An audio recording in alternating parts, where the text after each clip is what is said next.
thanks to Varsha, the chairperson of the students member committee of the Chamber of Tax Council, who's doing a fantastic job from the last year, along with a fantastic team of colleagues, whether it is Ankit, Radha, Raj, Charmi, Vitang, our very, very respected President Anish Thakkar, who's, sort of speaks from his heart.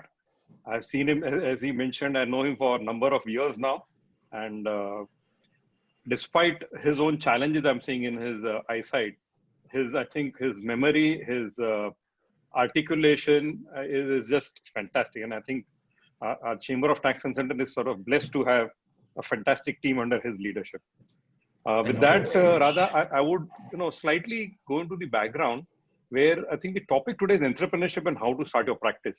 And when we are discussing, it so transpired that I'm not the person who started this particular, sort of firm or the practice. So am I the right person? So I'll a little bit go back into how the firm started, little bit from Khimji Kaurji's time. Then what are the challenges at our level, how we transformed it so that it gives some perspective to the participants when they're starting off. And what is in the journey as far as that is concerned. So friends who are listening to this, I think you will be shocked when you come to know that Khimji Kaurji, who's the founder of our firm, when he qualified, I think that time the degree was called RA, Registered Accountant in 1936. He was a article with Dalal Desai and Kumana, not Dalal Desai, sorry, Damania Pandey and Bajan, a very old Parsi firm. And when he qualified in 36, he had a couple of choices. One is to join a very, very, upcoming partnership firm or to start his own practice. So he was in a quandary. And believe me, friends, he didn't know English.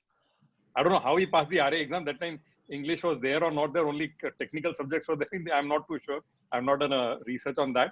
But he passed his exams and he had a quandary what to do, whether he should join a firm which is offering him a partnership or whether he start on his own. So that time he approached Batlibai and Mr. Batlibai of Batlibai and Purohit. Mr. Batlibai was a person who had written various books on accounts and all prior to the books which you see of Mr. Krishnadwala and all.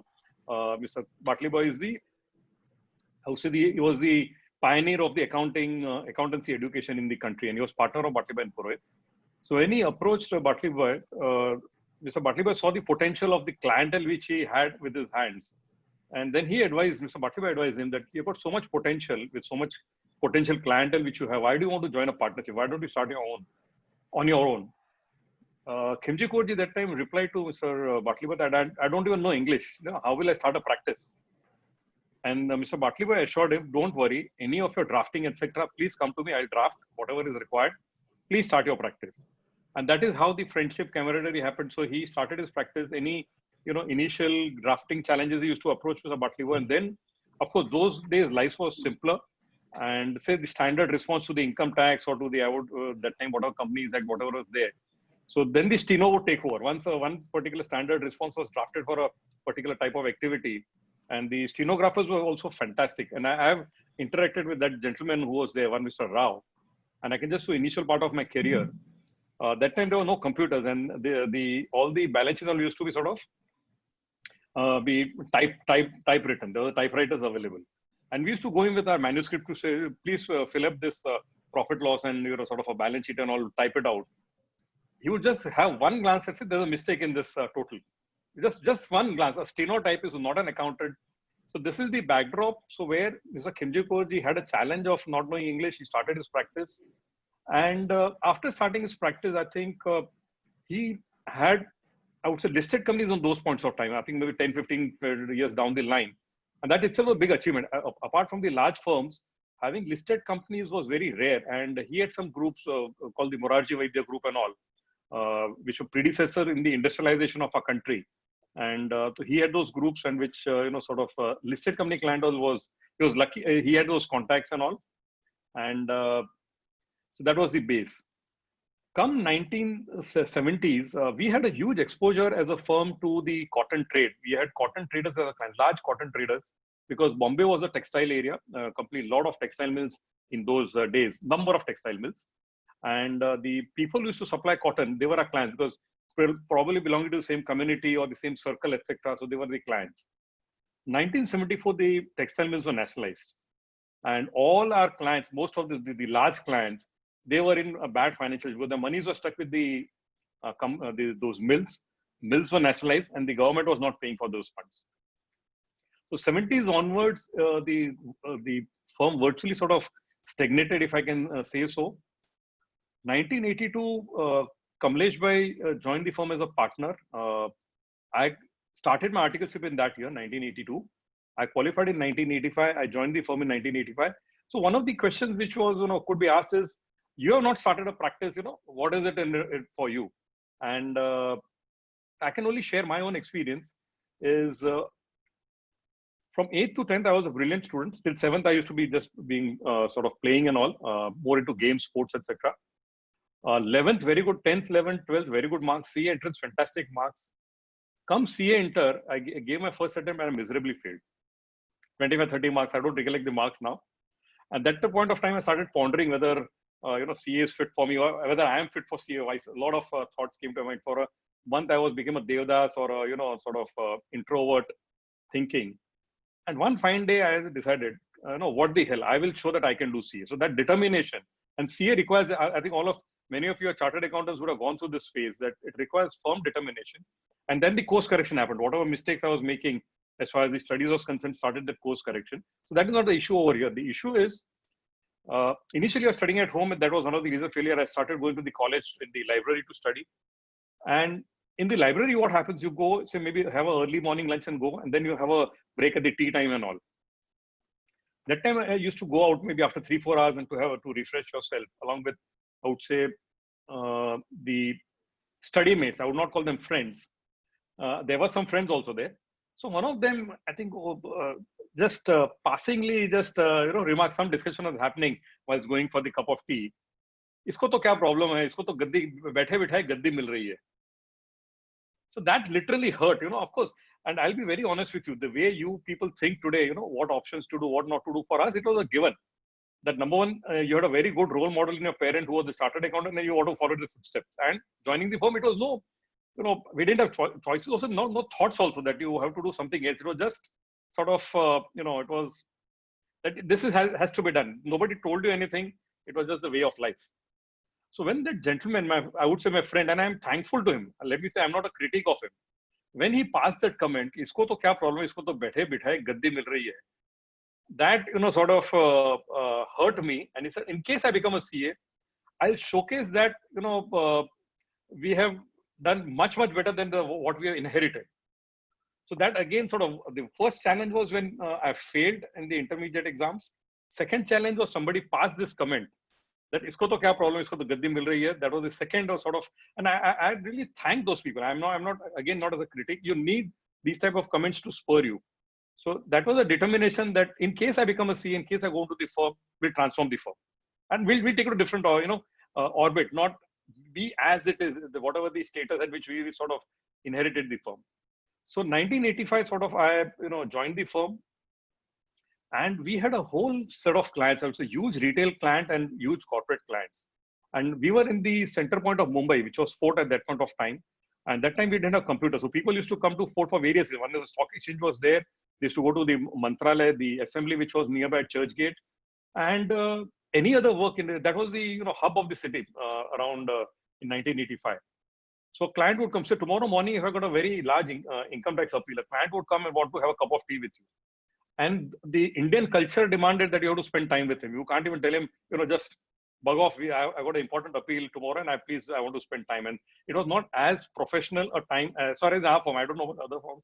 We are not that professional. So whoever used to Atithi Devo Bhava or customer is king, those were the tenets which we were sort of imbibed with. So, and we used to be boiling inside. Kal itna bada appeal hai, and I have to spend time like this. So it was boiling Kamlesh, it was boiling me. And we were, my father was the senior most partner. We three were the partners. And we were telling our father that we need to cut down on the volume of practice, the retail. And anyway, the increasing corruption and by and large, the companies which are listed were more or less the fly-by-night operators. If you see that period of the listing and all, so a lot of wrongdoings happening. So we are somehow not comfortable. And in fact, I was supposed to move out. So initially, when after our father, he said, you're new kids on the block. We have built the practice file by file, bit by bit. whether it is a 500 rupee client or a 50,000 rupee client or 5 lakh rupee client. That time I think 5 lakh or 10 lakh maybe the maximum fees possibly per client we may be having. I don't recollect that.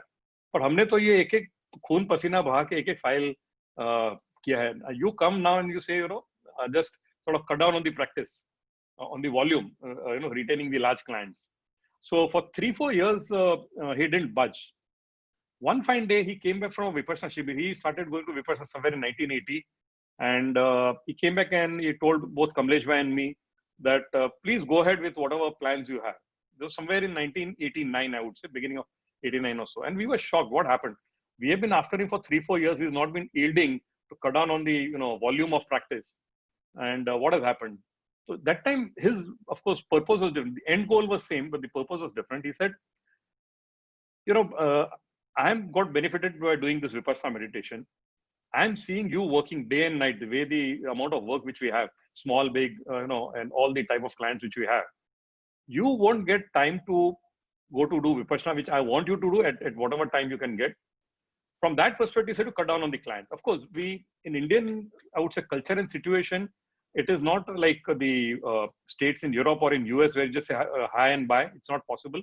So we did the way we sort of transitioned also. We had few people in our office who were doing the tax representation work. They were not chartered accountants. They were tax, professionals. We asked them to start their own practice. We told the clients that anyway they're handling your tax work, they're starting the practice, go to them. Any critical work, we are there 24/7, we are available. So as a relationship, this, that, we didn't cut the relationship. We just requested the client that we are finding it difficult to manage the work and all. And that's the reason we are sort of hiving off this thing. And you'll be the same hands of people whom you've been working with. They're starting their own practice. And so that's how the transition happened. We cut down the volume. And I was supposed to go into portfolio management. So I started going to equity research firm somewhere in 90, I would say, beginning of 90. And learning the early, that time portfolio management was not heard. Today it's a very common name. That time equity research and portfolio management was not heard at all 35 years back. Started dirting my hands in getting more knowledge into it. And by the time we landed up in some investigation work, it was large investigation work. You had the Harshad Mehta scam in 92. We landed up from an income tax, large assignment, which we handled. And from the Reserve Bank of India, 2 large assignments, which literally pulled me back into the practice. So we did everything within our hands to get into some other area of work, but destiny would not allow it. I would say God would not allow it. And they wanted us to be, at least me, to be back in practice. So I was back and handled those investigations, very meticulously handled, no questions from reserve. And one of them was a very dirty work of a reconciliation of the FCNR accounts. 4 years reconciliation, very dirty work. A team of 8 people worked almost for 4 to 5 years, it was span. For 8 months to, I think, 12 months, the work went on. Not a single mistake was found out. So how to motivate the team, how to, continue with this thing. So that's a sort of a journey which happened in 2000. After that, I think 1985 qualified, been absolutely focused on doing the same things, say audits.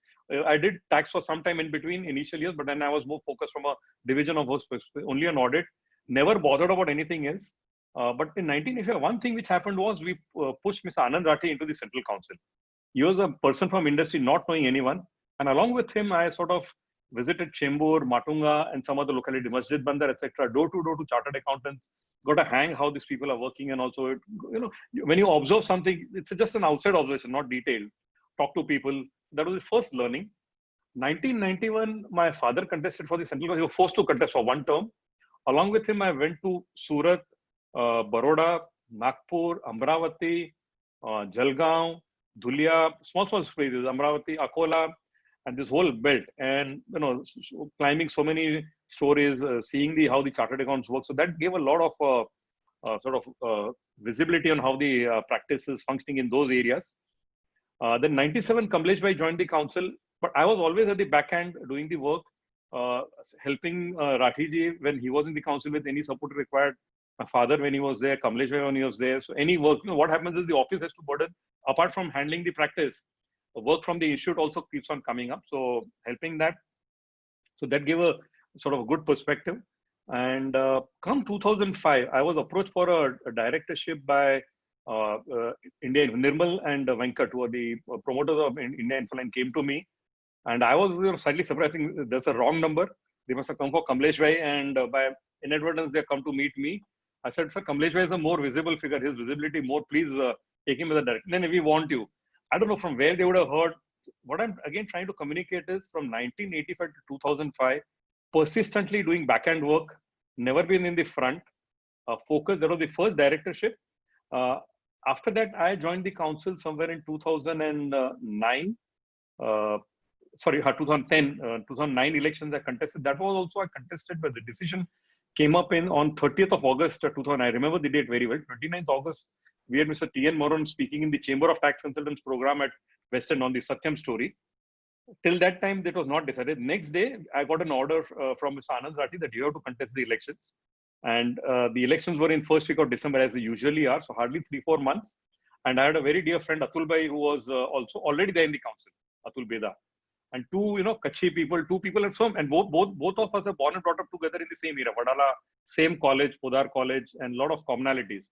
And people had written off that both can, only one of them can come. Atul Bhai being a sitting council member can, will be the one who's come. So wherever I used to go, we had a lot of common, I would say, this thing, Mulund, Ghatkopar, Matunga, a lot of common friends. So wherever I used to go for seeking the support in the election, they always used to give, Atul Bhai is already there, we'll give him. So I used to be very positive. Please give me seconds. See, ours is a preferential system of voting. Never did anything negative in life, including so. And that's how relationships are built. You be positive, you build relationships. So today also, Atul Bhai and me are and luckily both of us won. Atul Bhai was, I think, number 8th to be elected. Myself, Mahesh Sardaji and Sanjeev Maheshwari ji were 9th and level, hardly with the difference of few votes. We just sort of in the 11, we just sort of went in. And from that point of time, of course, in the council did a lot of work, whether it was Companies Act, with accounting standards, IFRS. So idea is positions are incidental. You need to serve. For example, I'm part of the managing council of Chamber. I'm obliged. I can share with you. Chamber also has helped a lot. We have Mr. V.H. Patil as our guru. The way the camaraderie is there in the Chamber of Tax Consultants, I have not seen in any other organization. And as a young professional, the way I got an opportunity to interact with leading stalwarts in Chamber, I think, so these are the journey of life which has helped me. Rather, I've taken much more time, but I thought it's needed to. And from there, I think balance, I think Ankit has mentioned whatever has been done. So I wanted to give the backdrop of the whole thing. Sorry, if I've taken more time. Not at all, sir. It was wonderful listening to you. And I'm sure all of us would have really enjoyed and got a lot of insights from what you just mentioned. Sir, coming to the proper subject that we were at, in earlier times, we used to see a lot of chartered accountants venturing into practice. Slowly and gradually, we're seeing that has become a bit rare. Probably the remuneration that is offered these days in the employment or too much competition is said to be some factors which are leading to it. So to the young students who are aspiring to be a practicing chartered accountant, even young professionals who are out there, if they do come to you and seek your guidance, what is it that you would want to mention to them? Thanks, Ankit, for asking this question. First of all, a couple of things just to sort of put the perspective in place. Till I would say 2004, I think there was more people coming into practice than into industry. But then the tide reversed, and from 2004, especially in 2008. Very few people came to practice more into industry.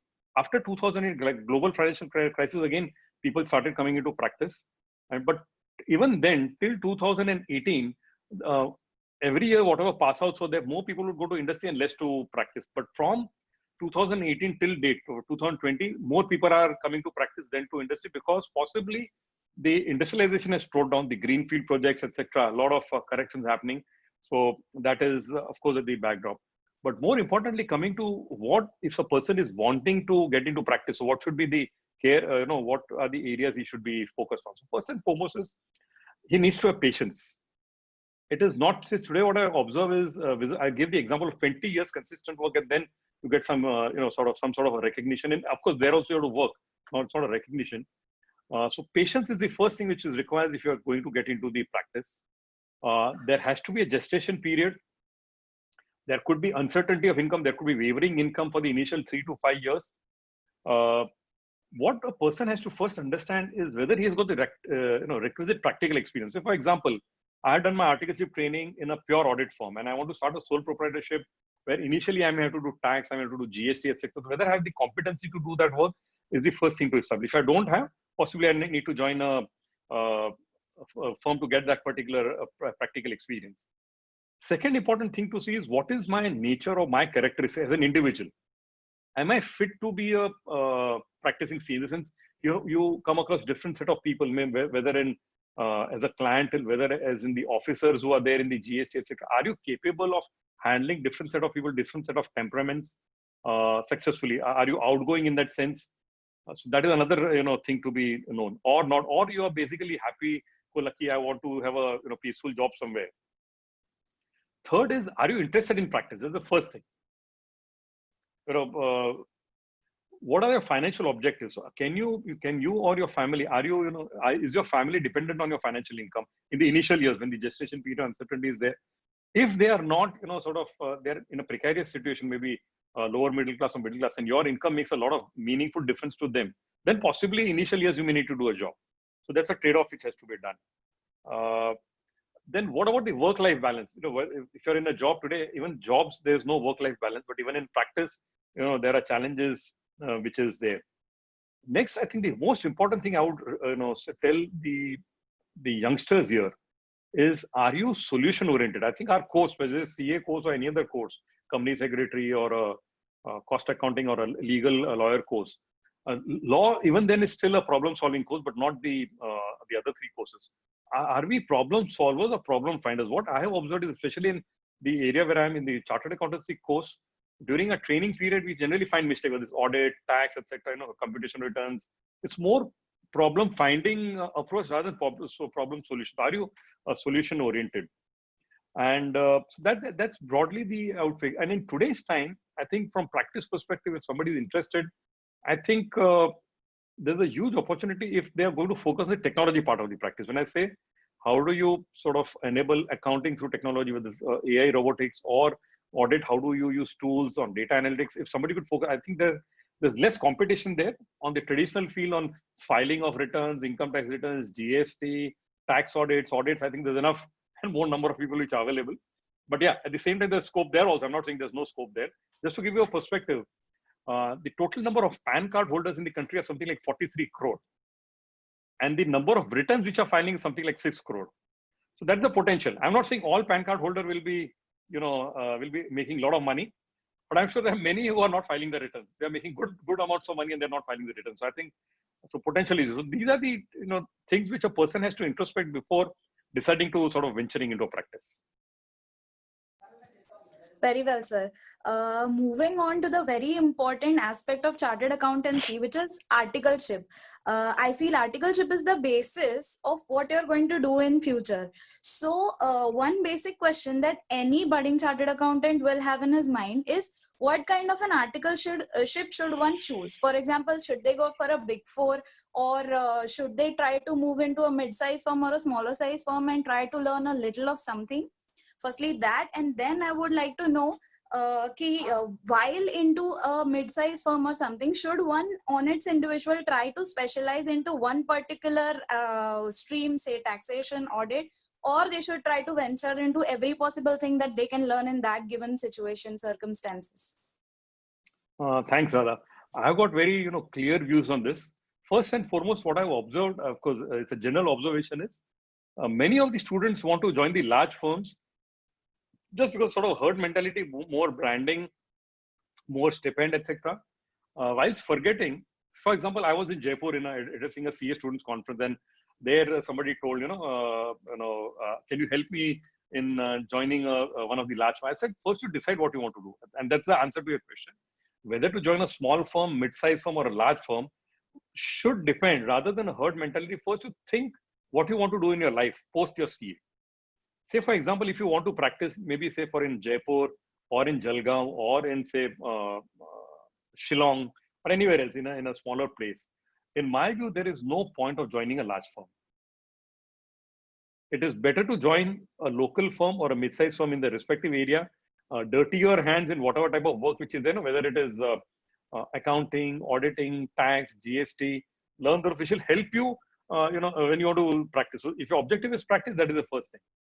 If your objective after becoming CA is to join employment in an industry, when I say industry, whether it is manufacturing, financial services, or IT, or whichever the industry, in the any of the traditional roles in accounting, finance, or roles which are related to that, then I would recommend to join a mid-sized firm, because there the exposure is tremendous.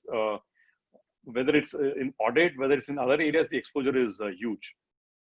Third, if you want to go abroad, then I would recommend join a large firm. So if you want to settle abroad, or you want to go abroad for doing your MBA, etc., post your CA, then possibly doing a large firm will be good, because that branding will be more known in the international area. But having said that, let me do finally, it is you as an individual which is important. Assuming you're done from a small firm, even then you can join the Harvards of the world or the Ivy Leagues of the world. So it is up to you, but being part of a larger firm may help you a little bit more. But the 90-95% effort is on the individual. Maybe 5-10% is different type of firms sort of would come in. Number two, on the type of work which you have to do, the second part of your question, whether it should be specialized or it should be generic. Again, please pardon me, I've got very clear views. During articleship, my recommendation is, so 3 years should be done only in audit. Only, I'm saying. Not even income tax, and not even, and I'll tell you the reason. Generally, during our times, people were laughing at us. What are you doing? We used to give ticks. Today's time in computers, you don't put ticks. But you used to physically tick those when we used to do any audits, vouching, etc., etc. So, tikde lagane ka kaam hai. But what is the tikda lagana, or what is that audit? One is, of course, your core areas of accounting and audit you're focusing on from your course perspective. More importantly, you are looking at businesses at very close quarters, small, medium, large, whatever audits you're doing. You can understand the business, how it is being run, and without any responsibility on your shoulder. Fourth is different systems and processes. You see a close quarter. Somebody is using a Tally, somebody is using a SAP, somebody is using an Oracle, somebody is using a Finacle. So different technology, and in today's time, that is very important. So you get a first-hand knowledge of those things. Fifth is your interpersonal skills. You go to a client where there's some, I would say, a person who's a headache, not supportive, not giving information. You go to a client who's very professional and very supportive and giving you information and all. So how to get things done within those, type. See, in life, you will come across different types of people, good, bad, ugly. And you need to know how to deal with them and handle with them. So this gives you that perspective.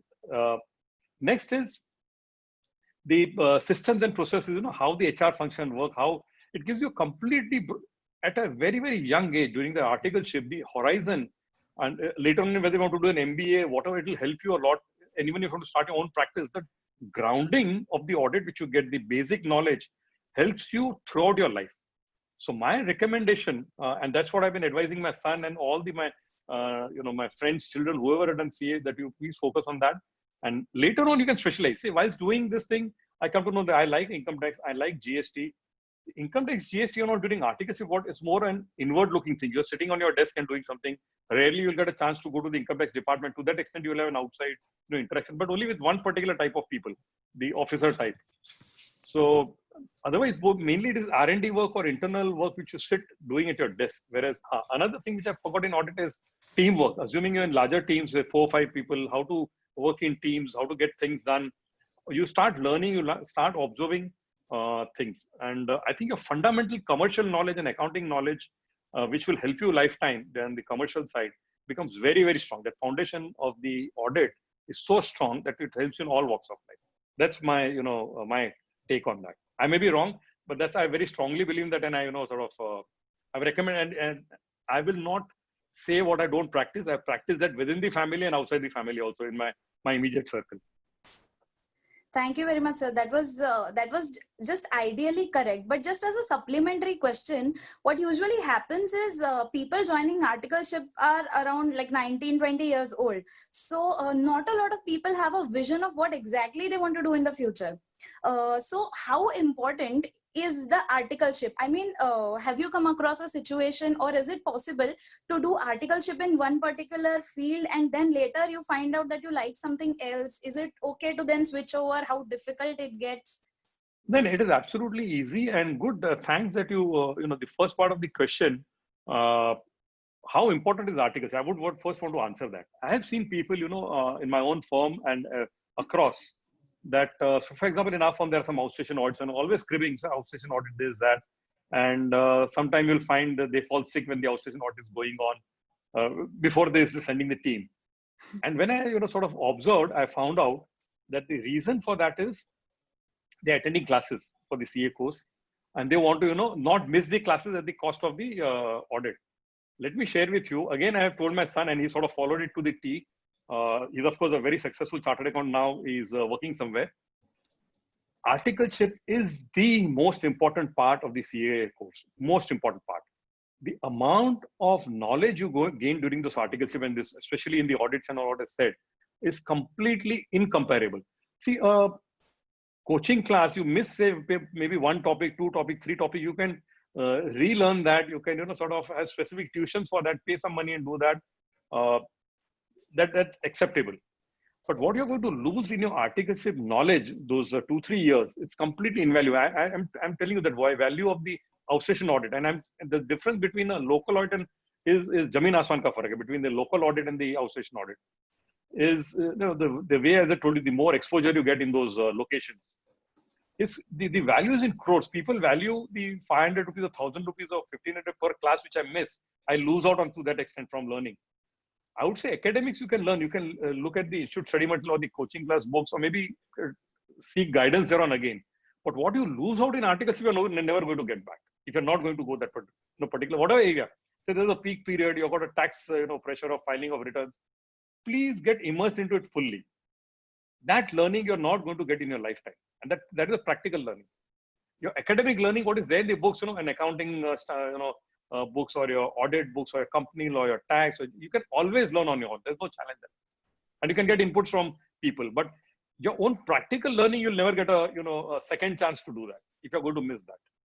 So don't think of some people think of doing dummy. It's all absolutely ridiculous. I think dummy and all. That the articleship is the best part of the course. That's a differentiator world over. Nowhere in the world you can do a course whilst you're doing the degree. Even in US, the CPA, first you have to pass the degree and then you do the practical training. It's only in India you're getting a chance during your student time that you can do the practical learning. So don't miss out on that. Thank you, sir. Moving on and to the next. Rather, just let me add. Yes, sorry. Sure, sir. Sure. Irrespective of whatever the bad times are, as far as job market is concerned, people who have done the articleship properly, generally I've found them, jobs are available for them. Those who have knowledge of the practical knowledge of having done things. I have not found them to be, in fact, I can share you my own firm's experience. I don't think anybody is jobless or whatever. People are qualified. We have seen from 2008, the industrial this thing has gone down. Even now, depending on whatever. Yeah, it may take some time, little bit time here and there, but from a job market perspective, also practical training is very important as compared to not doing something. Sorry. Definitely, sir. That is one golden learning. Moving on to the next question. It is gone are those days when people used to think that once you clear your CA, the rest of your life is set. Like you don't need to do anything else in life. You will get a set practice or you will get a job and the rest of your life will go very well. But now everybody is trying to do something or the else along with CA. Nobody is happy with one degree. One degree is just not acceptable to the generation today. So what do you suggest, sir? Should the CA students also supplementary do something else along with CA, or should they concentrate with CA first and later on supplement the degree with some other degree? And which courses supplement CA along with CA? Which are the other courses that can be done? Here, the response would be, whilst doing CA, you can do BCom, MCom, cost accounting, company secretary, which are, I would say, similar courses which will not take much of your time. Focus on CA, focus on practical training, and side by side, complete your BCom, MCom, ICW or ICSI, which is, whatever intermediate or whatever level you are able to complete at that point of time. So that is one thing. Post you're becoming a CA, depending on which, what type of thing if you want to get into practice, I would recommend do law, LLB, but generally not just for passing the exams, study law if you want to get into practice. If you want to get into, say, financial services industry, then I would recommend to do CFA, but after doing CA, not parallelly. If you want to join industry and rise to ultimately become the CEO, then I would recommend that you do MBA along with a post the CA. But CA being the base, absorb whatever you can while doing a CA. Along with that, the courses which are not going to take much of your time and which are incidental, more or less the subjects being common, that you can do. Post CA, depending on the area you want to go, practice means law, financial services means CFA, industry would mean MBA. So that is the additional degrees which you can look at post CA, those two, and some degrees whilst you're doing CA, the BCom, MComs and all. So how important are extracurricular activities along with the studies? And is it beneficial if one associates themselves with a professional body which can help them in their growth? Whilst doing CA, I would say, I tell people, those 3 years you're in a jail-like sort of a thing. Only focus should be your college exam, your classes and articleship, and more focus on articleship as compared to both the other things. Parallelly joining, I would say extracurricular, yeah, you have to be physically fit, whatever you're doing for your physical fitness, whether it is yoga or, gymming, or so that whatever time you need to spend as from an extracurricular perspective. And joining organizations like Chamber of Tax Concern, I think definitely it is worthwhile. Two things. One is the knowledge gain which you get in all the student activities you do. And I would recommend them to even join in organizing things, the way you are organizing, let them be part of the organizing. In fact, Raj Khona, who's there, he's been very active right from his student days. In fact, I was shocked to see him, of all places, in a place called, I think, Siliguri, if my memory so, in one of the student conventions. So he was very active as a student also, addressing the student convention and also. Again, that gives you a wider perspective, meeting people, gaining knowledge, removing your fears, especially the speaking fear. Assuming, say, you are part of the organizing team, tomorrow you have to introduce somebody, give vote of thanks. That is only practice makes a man perfect. So that helps in, in various ways, I would say, joining some organization. Sir, it is believed entrepreneurship is a mindset. So do you think one should self-assess oneself to, decide whether one possesses those characteristics which are required to become a practitioner, and how one should do it? Absolutely. As I told you in the initial part of it, first of all, what is your nature? Whether you have got that patience to wait it out, what is your financial objectives, how is your family dependence, all those assessment has to be done. And then only you have to take a decision whether to get into entrepreneurship. If you say family is in need of money and you as an entrepreneur you need to invest in your venture, I think there's a disjoint. So maybe initial you may become an entrepreneur after a few years. Initial years, earn, take a job, earn money, support your family, and then as and when you have the reasonable savings, start your own venture. So that is the initial part of my question I had mentioned, the uncertainty of income, solution orientation. Those are the facets, one needs to focus on before deciding on the entrepreneurship. Sir, whoever is new in this field, as in with no family background, etc. of CA, is always fearful of starting his own practice. So what is the correct approach that needs to be adopted while plunging into practice, especially for a person who has no family background and no one to guide closely? Yeah, good question. I would say 2-3 things. One is, assuming, say, he's done an articleship in a firm where he's done only one stream, he's say only done audit or a tax or a GST. If he wants to start his practice, I would say, first of all, join a firm and get the other traits which is required for practice. Maybe suppose I've done audit, then I would need to understand a little bit more of tax and GST before I venture out. So join a firm, get those other experiences. One other option is, even if you want to be in practice, it's not necessarily that you start your practice as a sole proprietor or as this thing. You can join an existing firm and then rise on to become a partner, depending on which area you want to, Third option is you can be a retainer. Luckily, we have got some freelancers, you can be a freelancer, start your practice. Initial time, you may have difficulty in getting clients, but you support yourself by being a retainer with maybe your own existing firm from where you've done your articleship, who knows your caliber, so who can use you for the work which you have handled earlier. So a retainership is the third option. And fourth is, assuming in your practice you want to specialize. Say, for example, you have done your, say, articleship in a GST-based firm, taking knowledge of GST, you want to specialize in GST. Then you may sort of venture out on your own if you've got financially you're stable, and then, sort of take it forward, start giving lectures, start writing articles. You can use the social media very heavily in the sense, as an individual, not as a firm. You can put your post on any new thing coming up. You can just create a post and post it. So that will create visibility for you and help you in getting clientele. Yes, sir. Also, post-qualification, what do you feel is the right approach? Should one look at gaining experience post-qualification or dive straight into one's own practice? Also, another option that can be looked at is working in a small firm or a mid-sized firm and then to move up the ladder. Could this be considered as an option? Yeah, absolutely. As I told you, it will depend on how your articleship period experience you have gained. If you've got full experience you have gained, then you can start your own practice. If you're not gained experience in diverse subjects, then possibly you may join a firm and gain experience there and then start a practice. Another is join the firm and rise in that firm to the partner level. That also is practices. That's not, there's nothing to be, I would say shameful about that, in the sense that is as good. And on the contrary, you will have a lot of support of other people, and if you want to specialize, then I would say you work for some years with, for example, I give an example of the Solid Dastur and VH Patel. I have seen people associated with them, after qualifying for a number of years, and they themselves have become very leading counsel. So if you want to be a specialist in some technical, say in direct taxes, in international tax, or in, I would say GST and all, so you become an understudy for some leading, tax professional, gain experience over a few years, and then branch out on your own. That's the way it has to be.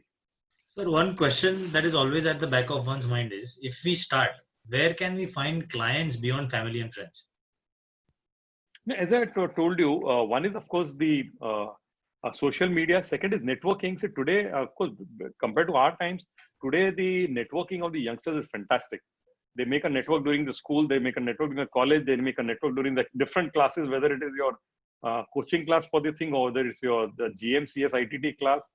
So there are different networks which are there and different people. So that networking is important. Then where you have worked, you can talk to the principal to support you initially on the retainership basis with some work and all. So that is another area. As I told you, give lectures in study circle in whichever area you're focusing on. So that will create visibility. And if you're on the audit side, you can look at some employments, etc. But focus on value addition. I think clients will come to you. But have patience. I think the name of the game is patience and strategic approach how to get to that particular point. Right. So initially, once you start, it becomes very natural to accept variety of professional opportunities, that come your way. So that sometimes might result into, you becoming a jack of all, where you're handling various assignments over a period of time.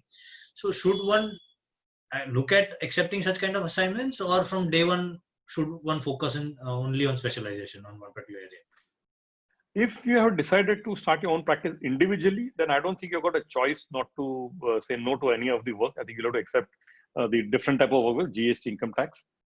As you start growing, I think then the challenge comes up as an individual. Say today, I've got an income tax hearing, at the same time I've got a GST hearing or whatever. I'm just giving an example. Today, of course, they're being faced as an e-assessment, but the earlier times this used to be challenged. I've got an, say audit pressure, and at the same time I've got some income tax. So once you start growing, then this challenge will come up in the sense from a time perspective, focus. And today, let me tell you, each and every area is becoming specialized.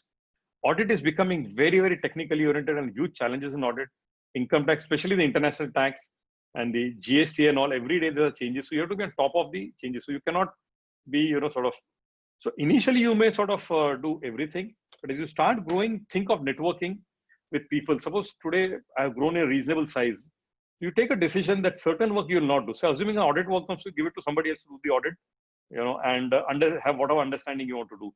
Or say you don't want to do tax, give the tax work to somebody to do, you don't do that. Or you don't want to do, just because you will not be able to reach out to everything as things go, and things are becoming difficult. So starting, you can accept all the work. As you grow, decide what you don't want to do. That you have it out to somebody as a network, give it to somebody, or take a partner. Say, suppose few friends are practicing. Amongst you, please decide that, okay, I will focus on audit, I will focus on, somebody else will focus on tax, somebody else will focus on GST. So that way, it will be sort of, if that trust and faith is there in each other. So that way the specialization come in as time progresses.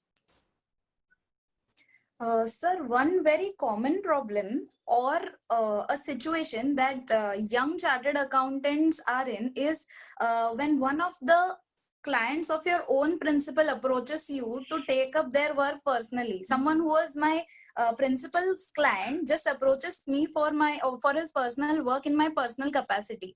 What kind of an approach do you think should be adopted in such kind of a situation?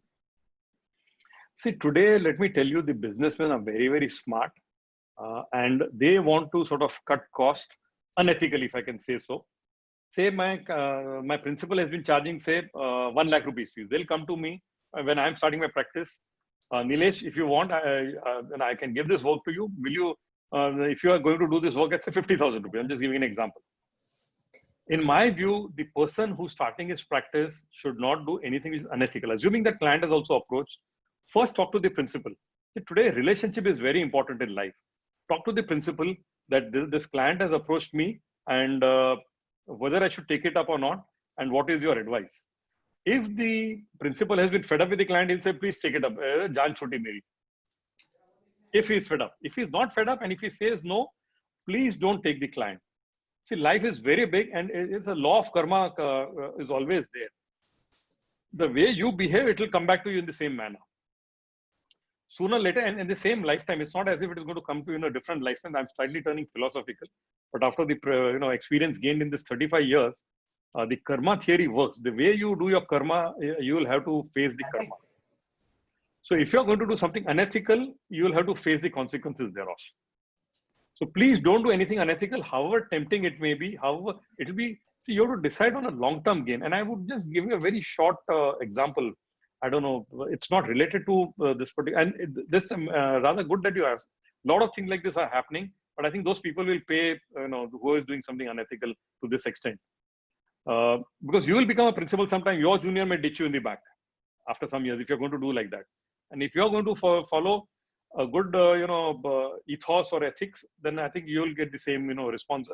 The nature, you say, God looks at all these things. Whether we believe it or not, I'm a strong believer that you'll get back. And relationships do matter. I think relationships in life do matter. And if you're going to accept that work, the same client tomorrow is going to offer that work to somebody else 40,000. So he's not going to remain with you. And if you are remaining unethical, the same client will respect you that this gentleman has been ethical. So tomorrow, if he's got something else, he'll come back to you. So some new work, or says the principal has told him no or something of that sort. So he'll come back to you. Ye aadmi ethical tha, usne uske principal ke piche chaku nahi bhoka. He didn't stab his principal in the back, and that will remember. So people remember that. So don't be short-sighted. Don't look at the short-term gains. Look at the longer-term picture. That's my advice to the youngsters. You're on mute, Radha.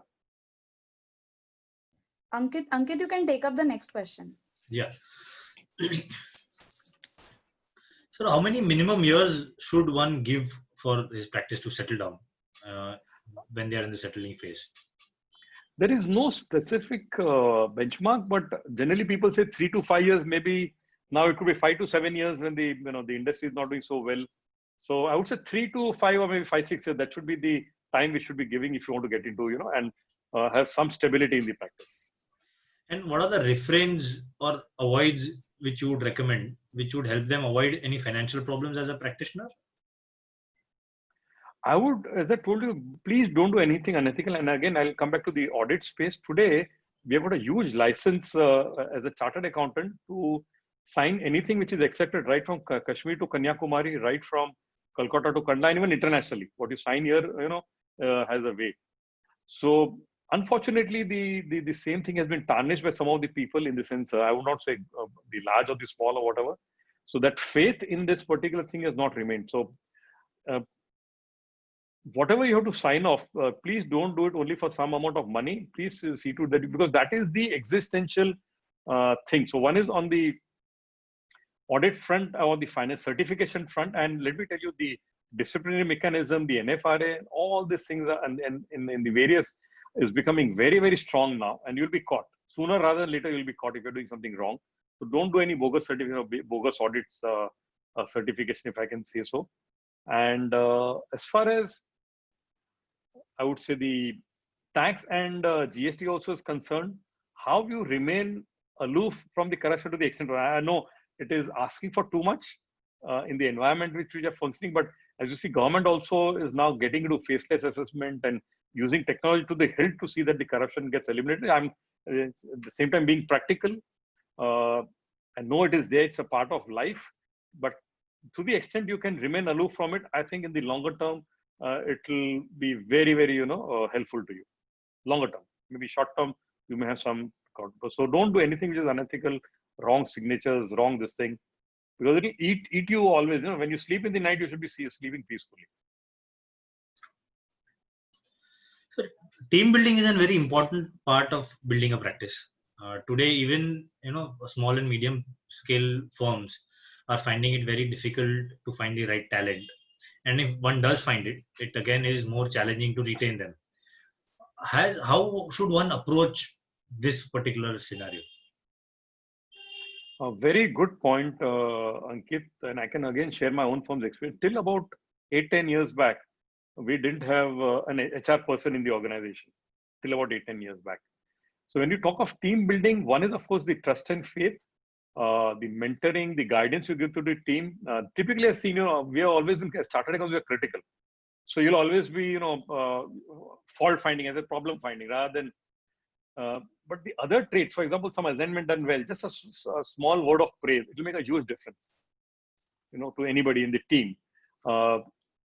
Within the partner, assuming a partner, say, as I told you, say one is for handling audit, tax, or whatever. Do you have the sense of adjustment and sacrifice? Understanding each other, the way we do it in the family, the same understanding has to be there in the team also. And whether it is partners, whether it is juniors or seniors, I think the same understanding has to be there. Then how do you sort of motivate? One, of course, is the challenging assignments. And second, of course, is, for example, once your organization becomes big, for example, what we started off since last maybe again 8-10 years is a star of the month or sparkle of the year. So you have nominations from different teams, whether it's audit teams or tax teams and all. And what are the good facets of that particular person for which he's being nominated?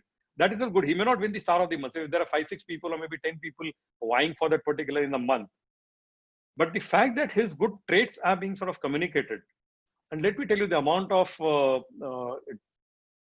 the environment which it improves within the organization is just tremendous. So focus on the positive. Unfortunately, our I would say training is to be critical, fault finding. At the same time, on the human side, see, we have to look at the human side. How do you see the positives? How do you recognize, praise, commemorate the positives? So that itself will create a different organization. And between partners and other people, I would say the understanding of adjustment and sacrifice which is required. So, sir, the very important part of building one's own practice is apparently networking. So for young chartered accountants, what do you suggest? How to network more? How to talk to people? You cannot just go and talk to people randomly. What exactly do you know? What exactly do you do to build that up? Do you join some organizations? In that case, can you suggest some organizations or how to go about it generally? Rather, today's generation is much better network than our time. I can tell you, they're very, very smart and fantastically network. What I have been observing. Having said that, the way to network is, of course, as I told you, right from the time from your school, college, classes, and different classes. The CA classes, intermediate different, final different. Then your GMCS, your ITT, or whatever else you've done some other courses, so you'll be having people knowing there. So number one, that is a network. Some person is in the industry, some person is in business, some person is doing something else, is working somewhere as an executive. So that is one of the networks which you have already in place. Second is you can attend the study circle meetings. So 2-3 things it adds is, of course, increases your knowledge of the different subjects. Say you're more focusing on audit, it will improve your knowledge on the tax side of it. At the same time, allow you to network. So there is some very busy professional who's attending there, a sole proprietor who's chock-a-block full with work. You can approach him, sir, anything which is there, let me know if you want some help in any assignments in the audit or whatever.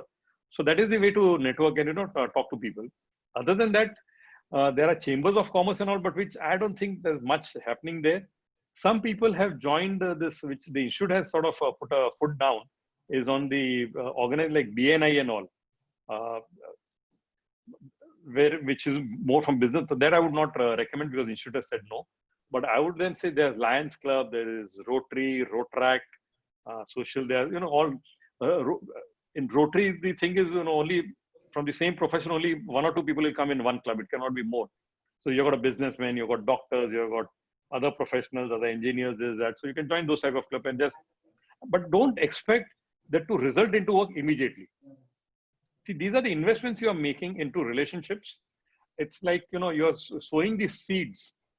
So the seeds have to become trees and start giving you free fruits. It's not as if you join a Rotary club today and tomorrow you're going to get work. If that is the work, then there'll be definitely something wrong with that person who's approaching you. If you join today and somebody approaches you tomorrow with some work, please take it at, the first default is there's some problem with that particular work. So you have to nurture, you have to sow these seeds, which gives the fruit in time to come.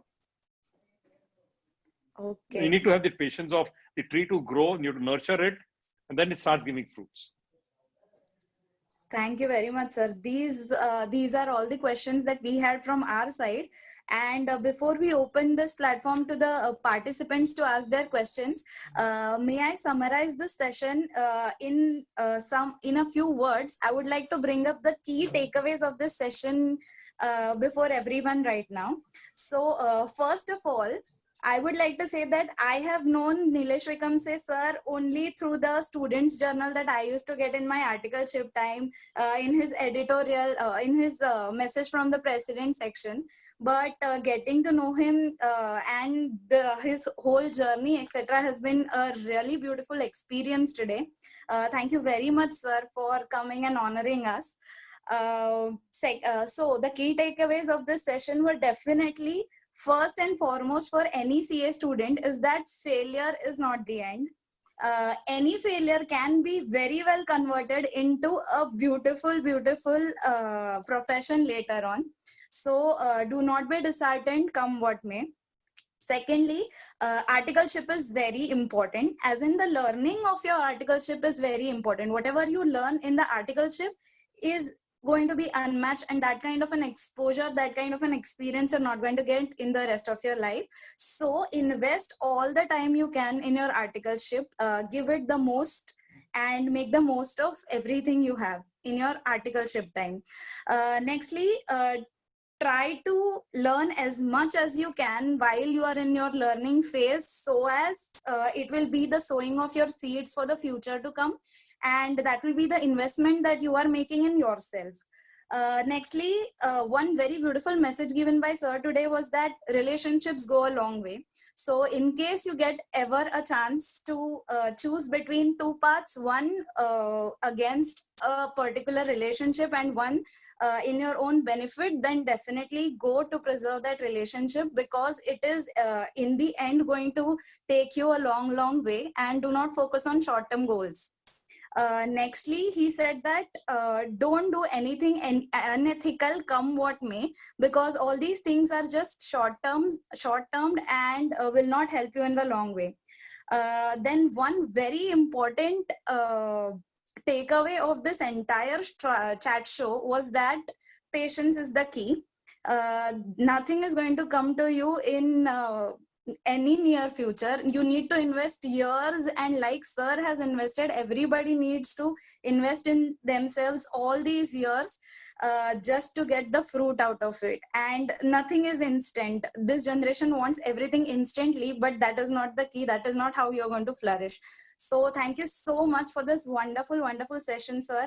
And I would now like to open this session to take Radha, up the questions by students. Yes, sir. Before you take up the questions, I did elaborate a little bit more on the failure, and I can only, since there are students, I want to share my experience, if you permit me. Yes, sure, How I sure, overcame the definitely. failure. See, as I told Definitely. earlier, I failed miserably in my intermediate. So first month I became a Devdas, and CA is not fit for me, not right for me, etc. A lot of the thoughts which anybody would go through, in the sense, Yes. I'm as human as anybody else. So 1 month I was, virtually sort of introspecting, crying, this, that, whatever may be. Then, as I told you, the determination came. I'll show that I can become a CA. That was the first thing. So you need to have firm determination. One. But that itself is not enough. You need to recognize what has gone wrong. In my case, I'll give an example. I was studying out of my home for the intermediate. And what I observed was, during those times, we didn't have computers and mobiles and all. I was spending in the morning maybe 2-3 hours. I didn't realize, when I hindsight, I reviewed. for reading Economic Times, the stock market, prices. I used to write accounts books for my elder brother manually. So he used to trade in shares and all. I never used to trade in shares, but I used to sort of I used to get a kick to see the way the stocks used to move up and down or whatever it may be. So I didn't realize that I was spending hours together. That is one. Second, say post lunch, generally you feel to take a nap and all. And I should tell my mom or my sister that please wake me up in half an hour. I have to study back. And typically, the family, the way it is, अरे मेरा बेटा तो बहुत मेहनत कर रहा है. So that is a motherly love, that is a family love. तो वो आधे घंटे का 1 घंटा हो गया, 2 घंटे को उठाता नहीं था. So you waste time there. So what I did is I saw all these what was happening. Then I started going to the Podar College library. There what I observed was different people have got different habits. I saw people who are studying for 16 hours. I used to study for maybe 10 to 12 hours, but with very effective studies of 8 hours. 8 hours used to get into the head, I would say. Maybe total 10 to 12 hours, but 8 hours. Afternoon time, so I used to have an early morning lunch and go. Afternoon time, you feel a little bit, after 3-4 hours study, tired, mentally tired, so you want to take a nap. Okay, there's a desk, you put your head down. Maybe 15 minutes or maximum half an hour. You'll sleep off because you're so physically tired, in the sense, mentally tired. But you can't sleep more than that on the desk, with your head down. So whatever you can. So within half an hour or 15 minutes, you're up and you go have a face wash and back into your studies. You go out during the break time, tea time and all, interact. Suppose you've got some problems at that point of time with the people who are there. Okay, this is the issue which is there. So you will get solutions, with some people who are there. So you have to find a solution to your failure. Number one, see, you should not have a feeling that I am great and how I failed. Yeah, you may be great, but if you have failed, there's some definitely reason behind it. So go into that, analyze that and find a corrective action to that. That's the only suggestion. I wanted to dwell a little bit more on the failure since students are there. And failure is really good. And the earlier you fail, earlier तुमको जितना जल्दी झटका लगे life में उतना अच्छा है आपके लिए. It will help you in life throughout. One more very important point that I would like to make, since there are a lot of students attending this session, is that before this session, we had a demo sort of a session with sir, wherein he clarified one huge myth that exists with the CA exams. He said that the institute doesn't control the results as such. They don't just right away give you 0 marks for whatever right you have written, etc., etc. It is never the case. He has been the past president, so this is from the man himself, and he has told us specifically that the institute doesn't really just randomly cut marks of students. What they do is alternatively they give you grace marks so that people can pass. So this is one huge myth that I think all these students always wanted to hear. So I just thought I'll clarify that. Good. Thanks for clarifying that, Radha. So absolutely right. Thank you, Nilesh Bhai, for a really very insightful session. Before we open for this, I just have one question. This particularly today's subject was, because today's situation, the students have multiple options. In the old times, they have to be very focused. Okay, you go, you do tax, you do audit and this. Now, today's generation, apart from being chartered accountant, they have other options also, doing MBA, law, anything. So there is a less interest of, moving towards the practice. So today's our objective was that, how attractive even doing practice is also going to be there. Because this generation, as it is natural, that they are definitely attracted with the handsome remunerations also. They are troubled with the long gestation period which is involved, the kind of hurdles or the harassments which are there, that all discourage them to be in the practice. But I just want to, because seeing you as a successful being in practice and the kind of stature and position you have achieved, it's very important. If you can really encourage them that yes, there is a lot of opportunity, there is a lot of money also, and if with a good focus and patience, if you do this, then practice is also a very good option. Varsha, thanks for drawing attention to this particular point. See, I think practice has a huge potential, no doubt about it. But the question is whether I want to do the same thing which other people are doing it, then possibly there will be competition and take more time. In each, I would say, phase of life, there is an option. For example, currently what I feel in the practice we want to do, the areas which are very, very, I would say I'm bullish on is one is the insolvency and the bankruptcy code. I don't think the older firms like us are focusing on that. Very few people in that particular area. Another area is the forensic audit. I believe that will become the norm as we go forward. So that's another area to focus on and specialize in. Third is anything related to technology, marrying it to the profession. So whether it is data analytics, Blockchain is nascent, but I don't see the time far away when blockchain is going to play a larger role on our, this thing. Then how to use the artificial intelligence and RPA, robotic process automation, to help us in accounting, auditing, etc.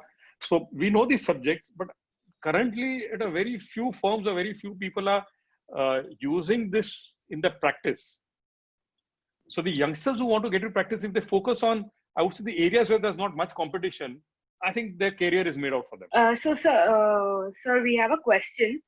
Is knowledge growth a little restricted in practice, as practitioners generally tend to work on same clients when compared to area-specific jobs where the person will face all kind of difficulties and challenges from that domain, and it leads to exponential growing opportunities in terms of knowledge of a particular field? No, I would say it's a completely reverse. In a job, you get more specialized knowledge in one small area, whichever area you're doing. You gain, I would say, perfect knowledge in that, or maybe deeper knowledge. Whereas in practice, your knowledge enhances every day. Something new is happening in whichever area you are in. Especially if you're a sole proprietor, you have to understand what is changing in income tax, what is changing in GST, what is changing in audit, what is changing in accounting standards, IFRS, NDS. So depending on what type of, you have to be running more faster to keep up with the changes in a practice area. Whereas in a job, depending on the role you are, only that area you have to focus on. You have to be master of that particular area. So I think I would say completely different. In a practice, your knowledge gain is more, and it's more all round. It's more rounded knowledge than a specialized knowledge. Okay, thank you, sir. Another question we have is, most of the sole proprietors I have seen have a very limited personal life. Most of the time they are in office and devote very less time for family. So is taking up a job that gives a better work-life balance? I don't think so. Today, jobs also, the way the pandemic or even prior to pandemic, in fact, I laughingly say, especially when people want a job in the larger firms, initially we had a ratio of 1:4. Now I say 1:10. You hire one person, give him 2 times salary what he would be getting outside, and take 4 times people's work. And now I say it is 10 times people. So job being, having a better work-life balance, I don't agree. Number 2, but at the same time, I agree that the sole proprietors who have been number of years in practice, they're completely stretched, especially after GST has come. I think the amount of compliance which has increased is mind-boggling. And if you're doing everything, you're doing income tax, you're doing GST, you're doing audit, they're completely, and I'm fully in agreement thereof. So I would recommend to those people that please join hands with people and specialize in one area, or maybe maximum 2 areas, and let some other people do the other, so that your work-life balance also improves, your family, time also improves. Okay. In a mid to big size firm, article generally is working only in a particular area. That is, they do specialization. For such people, does doing job become inevitable? I don't think so. See, assuming I have done an articleship only in audit, and then I want to get into practice. So maybe I may take a decision that after becoming CA, I may spend 1 year, 2 year, 3 year in a tax firm, gain more knowledge on, say, direct tax, indirect tax, and then I start my practice. I don't think that's a eventuality that being in a mid-sized firm or a large firm and then doing only getting into a job. I don't think that's the right, you can always, again, I said, it needs patience. That the moment you get a CA degree doesn't mean that you are a master of all as far as the practical experience is concerned. So maybe you spend some time, 1 year, 2 year in, tax, GST, etc. Whatever time it takes. I'm not sure how much time it takes to get a reasonable knowledge to start your own practice. But once you're confident thereof, then you can start your own practice. Okay. A proprietorship concern is not eligible for many tenders and audits. In such a case, how does one grow practice? You have to team up then. See, as a proprietorship, rightly said, if I am the government, I am the bank, I am the institution, I want to be comfortable saying that if I give the work, it has to be executed. Tomorrow, if I'm a proprietor, something happens to me, the work will suffer. So that's why there is a tendency to give it to partnership firms, etc. So if you're a proprietor and if you're interested in that area of tenders, etc., please join hands with other people, create partnerships. Maybe your friends with whom you've got, a good wavelength, etc. And you can sort of, as I told you, adjustment and sacrifice, you can do on the longer term basis.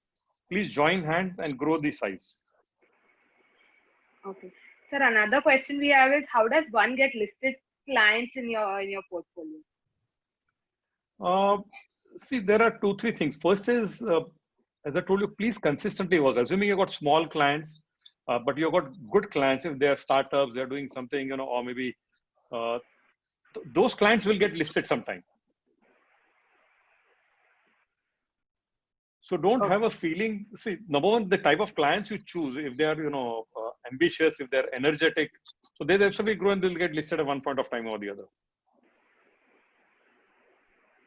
Okay. Sir, another we have is please throw some light on financial backup that one needs for starting a practice. And currently, what sort of assistance do CAs get from institutes? From a financial assistance, of course, nothing except for some, because CA benevolent fund, in case something happens to you as a youngster and your family needs, so we give some support. But directly to CAs, we don't support. See, you're a professional, you should have that confidence that you will not need support. You don't want to be begging to the institute, to anybody else in the world. So, and what type of required is, depends again on your needs. If suppose your family is dependent on you, so then possibly before starting practice, you may serve some time in some companies or have some savings and then start into your venture so that you can afford it. So there is no one right figure how much financial backup. That again depends on each person's own background and situation. If I'm coming from a well-off family and my family doesn't need my money, I may not need any financial backup at all. I may just go into practice, whatever time it takes, 3 years, 5 years. I'm not worried for the dal roti or makan. Already that's provided for the family. So I just have to focus on the practice then. So it depends on situation to situation. Okay. The recent instances of lapse in judgment on part of auditors, like in the case of Wirecard or ILFS in India, there has been an increase in mistrust among the other stakeholders towards auditors. This is going to significantly influence audit as a field and job prospects in the field. Should one consider auditing as viable field going forward? See, in my view, auditing, as I told you, the way currently we are doing the audit, maybe 10 years, 20 years, I don't know how many years it will remain. Because technology, the way, and not because of Wirecard or ILFS, the way technology is, coming into our domain. So currently what we're doing as an auditor, we are saying there's been compliance of accounting standards, compliance of auditing standard, compliance of tax in the case of tax audit, compliance of GST issues in the time is not far away when technology is going to do all this, comfort which the stakeholders want. Maybe 20 years, maybe 10 years, 20 years, at least during my lifetime, I'll see the way we are doing currently the audits may get dated. And that's the reason I said our focus should be on forensic audit. Forensic audit will be the new normal as we go forward. People will expect only that because the other things are being taken care of by technology. As far as the mistrust is concerned, yeah, but as I told you, the same time, there have been those accidents and aberrations, but we are at the same time missing today in this pandemic world. Reliance Jio could raise $20 billion. Now, without a proper financial statement, they could not have raised that. Or other companies are raising capital, they're surviving, they're getting listed, their market valuations are there. The clients are getting money from the bank. So that is the comfort which we give to the to the stakeholders as of today. But going forward, when technology starts doing what we are doing, we'll need to get into something else, maybe forensic audit, as I told you. Okay. Sir, in case of a second generation CA with an established traditional practice by the parent, would it be a good idea to continue practice or gain specialized knowledge elsewhere and then join the practice? Come again, last sentence I didn't hear you. What is it? Last sentence? So would it be a good idea to immediately join the practice or gain specialized experience elsewhere and then join the practice?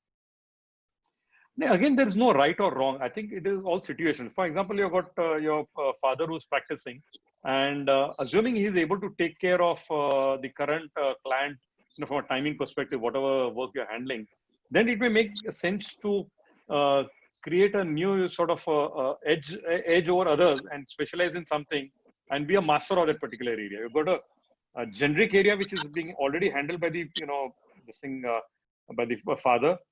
And if you can make a name, GST, international tax, audit, whatever area you want to focus on, you can create a name in that area. So I would say, again, there is no one solution. It depends on your circumstances. Suppose your father is not in good health, then possibly you need to join your firm and take care of the responsibility immediately. Then I would not recommend you to spend time elsewhere. Take care of that. So it is situational, I would say. Okay, sir. Also, as you spoke about the insolvency profession, But for a fresh chartered accountant who wants to practice in the area, it takes 10 years for appearing for the limited insolvency exam. So what would be your advice on that? Then see, join some firm which is into this area. There are a number of firms which are again ultimately interested in that particular subject. So join some firms and make your career there before you get, and then Okay. after 10 years you can venture out on your own. Okay. But that will be a huge area 10 years later also. What I can foresee now, currently insurance is mainly focused on corporates. I think time is not far away when it will get into non-corporates and individuals also, and I think huge scope. And of course, it's still evolving. From nothing, we have come to this particular level, and the system processes, I think, will improve as time goes by. All the problems will start getting plugged. Okay. So, one last question that we have is, can we take up consultancy jobs as part-time along with industry jobs? Definitely you can. If your employer permits it, there's no bar on. You can have a part-time COP also, certificate of practice, and advisory, so nobody can sort of hold. Even I don't think there's a challenge at all. But do it in sync with your employer. It should not be that you're doing something at the back and then they find out they're spending more time on a consulting than on the job. That should not happen.